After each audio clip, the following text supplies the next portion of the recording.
It's quite a curious set of developments. I think I've been saying to you for some weeks that this represents the mood in Victoria. All the polling that has been conducted over recent weeks has suggested that support, while sliding away from Daniel Andrews, has never slid far enough for him to end up in a minority of support. I think it says something about the nature of Victoria and the peculiarity of Victoria.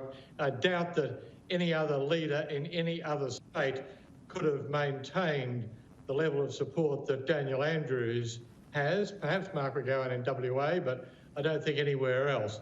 It is part of a tendency, I suspect, which goes way beyond COVID-19, which makes Victoria more different from the rest of Australia than anywhere else. But look, in general terms, you'd have to say that after enduring the lockdown, and a very severe lockdown over the past few months, I think the mood among Victorians today is one of both relief and satisfaction that having endured so much, they are now being able to enjoy some, at least, of the fruits of being opened up. But it's still a very precarious situation. There may have been 0 new cases today and yesterday as well, but it's certainly not over. And as Daniel Andrews was reminding people this morning, it's homes in particular which are particularly vulnerable as places for transmission of the virus.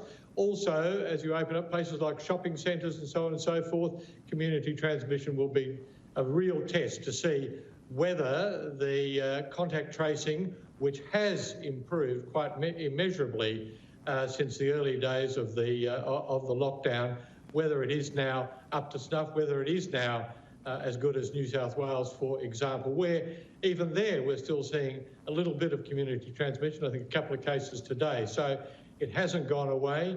It's an evil virus, and I just hope that Victorians, having shown the patience that they have over the past few weeks and months, will be able to treat the opening up with the same kind of common sense that they've shown so far. Jim, I know you're watching the US campaign with interest. Our viewers today have been treated to a lot of Donald Trump. He's held 3 rallies. We saw him just then confirming Amy Coney Barrett as the newest Supreme Court Justice. It is controversial, of course, just a week or so away from polling day. The betting market seem to be backing Biden. The polls are suggesting the same. Do we trust the polls at this point? How do you think things are tracking? I'm not prepared to trust the polls, no, certainly not after what happened last time. And indeed, as we saw with Brexit in the UK, the last election here in Australia, polls don't have a very good record recently. But I think it's interesting to see where Donald Trump is campaigning. Pennsylvania, 3 rallies today. Peter Stefanovic was there for Sky News. This is one of the states which he does need to retain if he is to have a shot at retaining the presidency. Those Rust Belt states in the Midwest, Pennsylvania, Ohio, Wisconsin, Michigan, are all very important. He's only ahead, according to the polls, in Ohio at the moment. The other big and important states are Florida and Texas. Florida appears to be behind Texas, line ball. Interesting too to hear him there talking about fracking. My ears pricked up, particularly at the end of the last debate, where Joe Biden talked about a transition away from, or to, I should say, to renewables.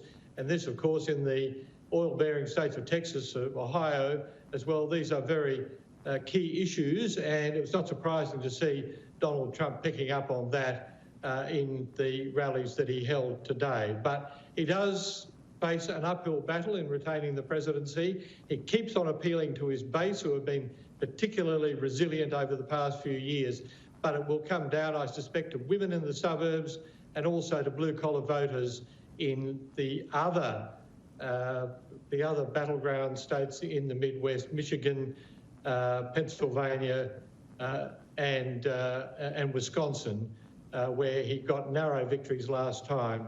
It does look like an uphill battle for him, but remember this too, he does not have to win a majority of the popular vote. He just has to win in those key states, and he may still have a shot at retaining the presidency. Difficult though it seems at this stage if the polls were to be believed.